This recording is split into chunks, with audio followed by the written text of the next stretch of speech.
इंसान को नमक हराम नहीं होना चाहिए। अच्छा, जब हमारे ऊपर आरोप लगा तो बिहार की सरकार इसी शब्द में, जिस शब्द में आपने कहा कि बिहार का नौजवान देशद्रोही नहीं हो सकता, झगड़ा न नीतीश जी से है, न लालू जी से है, न रामविलास पासवान जी से है, न मांझी जी से है, झगड़ा जैसा के बाबू जी से है। मतलब लालू और तेजस्वी कबूल करेंगे ना इस बात को? लालू जी के हम आप कह रहे हैं कि पूरा दुकाने आपका है, आप कह रहे हैं नहीं खाली लांगा दे दीजिए।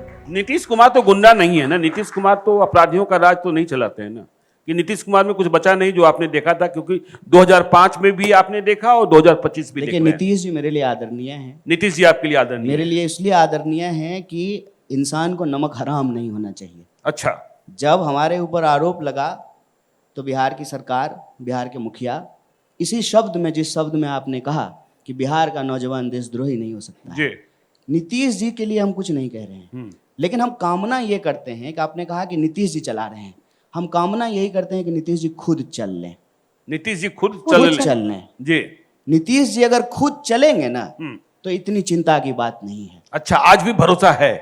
नहीं, इतनी चिंता की बात नहीं है। जी। कम से कम बिहार में पैदा हुआ इंसान, ठीक है, वो कितना भी कुछ हो जाए, वो अपनी मिट्टी के प्रति बेईमान नहीं हो सकता है। दिक्कत यह है कि गुजरात से जो दुगो आए हैं ना, अच्छा, हाँ, ये जो प्लान बना रहे हैं कि कैसे जो है बिहार के धन संसाधन को लूट करके वहां गुजरात पहुंचा दिया जाए, हमको चिंता इस बात की है। हमको चिंता इस बात की है कि नीतीश जी अभी पोस्टर में दिख रहे हैं, अगर आप भी जीवित रहें, स्वस्थ रहें, ठीक है ना, आपका डायबिटीज कम रहे, आप जो है बढ़िया जो है एक्सरसाइज कीजिए, मस्त रहिए, और हम भी रहें। बिल्कुल। जब हम 30 में बात कर रहे हो तो मैं आज कहता हूं, लिख करके रख लीजिए, नीतीश जी को पोस्टर से भी गायब कर दिया जाए। नीतीश जी को पोस्टर से भी गायब कर दिया। ये बीजेपी का प्लान है कि नीतीश जी का पोस्टर पे फोटो लगा करके मोदी जी का राज स्थापित कर देना है। जो ये सामने से नहीं कर पाए ना, जो ये 2015 में नहीं कर पाए, जो ये 2020 में नहीं कर पाए, वो ये 2025 में करना चाहते हैं। इसीलिए झगड़ा मैं बार बार कहता हूं,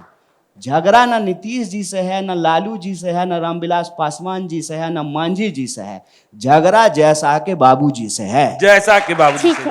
कन्हैया जी, एक सवाल है यहाँ पर, वोटर अधिकार यात्रा को आप कितना सफल मानते हैं? क्योंकि यहाँ पर बात चोरी की हुई थी तो हमें याद आ गया वोट चोर, जो आपका नारा भी है, लगातार आप लोग कह रहे हैं। और अगर वोटर अधिकार यात्रा सफल है तो एक सवाल इससे लगा हुआ ये भी है। अच्छा, ईमानदारी से बोलिए कि आपको सफल लगा कि नहीं लगा? नहीं, हम कैसे बताएं? ये सवाल तो आपसे पूछा जाएगा। सच बोल दीजिए, क्या दिक्कत है सर? नहीं, ये बिहार सवाल जाग तो गया, आपसे बिहार पूछा जाग गया, जाएगा। गांधी मैदान ताली बजाइए गणेश सर जी के लिए। मैंने गांधी को जागने देखा। जी। एक और सवाल है जो इससे लगा हुआ है, तो क्या अब इसको हम तय माने कि कांग्रेस को 70 सीटें से ज्यादा मिलने जा रही हैं? 243 सीट हमारा है। 243? हाँ। नहीं, तो 70 से ज्यादा मिलेंगी ना कांग्रेस सीट शेयरिंग की बात कर रही है। नुक्का चोरी थोड़ी खेल रहे हैं जी। कबड्डी भी नहीं है कि ये कोट तुम्हारा, वो कोट हमारा। राजनीति जो है, अगर एक सिद्धांत के लिए कर रहे हैं और लक्ष्य स्पष्ट है कि बिहार को अदानी का लूट का सेंटर नहीं बनने देना है, तो डायरेक्ट या इनडायरेक्ट जितना भी अदानी का एजेंट है सबसे सामने से भिड़ना है। और जब सामने से भिड़ना है तो 70 सीट पे थोड़ी भिड़ना है, तो 243 के 243 सीट पे भरना है। 243 सीट हमारा है।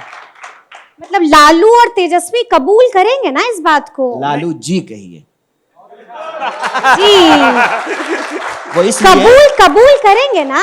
नहीं, क्यों नहीं करेंगे? नहीं, कन्हैया कुमार के कहने का आशय यह है कि कांग्रेस राजद जितने सहयोगी दल हैं सभी की सीटें 243 है और हम 243 पर लड़ेंगे। जी बिल्कुल। बहुत धन्यवाद। मतलब लगता है कि 70 मिल जाएगी। अब फिर वही बात है। हाँ, हम आप कह रहे हैं कि पूरा दुकाने आपका है, आप कह रहे हैं नहीं खाली लांगा दे दीजिए। छोटी लड़ाई नहीं है ना, बड़ी लड़ाई है। बड़ी लड़ाई क्या है? बड़ी लड़ाई ये है कि आजादी का आधार है लोकतंत्र और लोकतंत्र का आधार है वोट। बिल्कुल। ये आपके बॉस हैं, ठीक है, लेकिन आपका भी वोट एक और इनका भी वोट एक, और सामने जो लोग बैठे हैं उनका भी वोट एक। तो लोकतंत्र का आधार है वोट। वोट ही चोरी हो जाएगा तो क्या 70 क्या 243? तो बड़ी लड़ाई है ना। और ये लड़ाई सिर्फ इस चुनाव की लड़ाई नहीं है, वोट चोरी का सवाल, और ये बात मैं बहुत बहुत गंभीरता से और जिम्मेवारी से बोल रहा हूं, वोट चोरी का सवाल सिर्फ बिहार से जुड़ा हुआ सवाल नहीं है। ये देश से जुड़ा हुआ सवाल है, सिर्फ बिहार इलेक्शन से जुड़ा हुआ सवाल नहीं है। तो हम कहते हैं कि एक तरफ लोकतंत्र पसंद लोग हैं जो इस देश के संविधान को और इस देश के लोगों की आज़ादी को, उनकी संपत्ति को, उनके अधिकार को, उनके रिजर्वेशन को, उनकी भागीदारी को, उनके घर, मकान, दुकान, काम का गारंटी, फसल को का दाम, उसको बचाने वाले लोग हैं। दूसरी तरफ ये नेक्सस है, बिकी हुई मीडिया, जो नाम देना है आप दे लीजिए, भ्रष्ट नौकरशाह, बेईमान पूंजीपति और जो है ड्रामा करने वाले हमारे आदरणीय प्रधानमंत्री जी। आदरणीय कह रहे हैं, इन्हें कहेंगे बिहार में लोग अपमानित करता है उनको, प्रधानमंत्री हैं। लेकिन प्रधानमंत्री की मां को ये गाली देनी चारों का गठजोड़ है जी। अब इस गठजोड़ से प्रभावित कौन है? इस गठजोड़ से प्रभावित आप भी हैं, इस गठजोड़ से प्रभावित हम भी हैं, इस गठजोड़ से प्रभावित सामने बैठे ये लोग भी हैं। बिहार का हर वो नौजवान जो पेपर लीक के चलते नौकरी नहीं ले रहा है, वो इस गठजोड़ से प्रभावित है। बिहार का हर वो व्यक्ति जिसको अपना घरवाट छोड़ करके कहीं और काम करने के लिए जाना पड़ता है और अपमानित होना पड़ता है, वो भी है। बिहार की हर वो महिला जिसकी सुरक्षा कॉम्प्रोमाइज होती है, वो भी है। बिहार का हर वो किसान, अभी मखाना बन रहा है तो हर वो किसान जिसको उसके फसल का सही दाम नहीं मिल रहा है, वो प्रभावित है। बिहार का हर वो सरकारी कर्मचारी, बताइए, एमएलए को पेंशन मिलेगा, एमपी को पेंशन मिलेगा, मंत्री को पेंशन मिलेगा, तो मास्टर साहब को पेंशन क्यों नहीं मिलेगा, नर्स को पेंशन क्यों नहीं मिलेगा?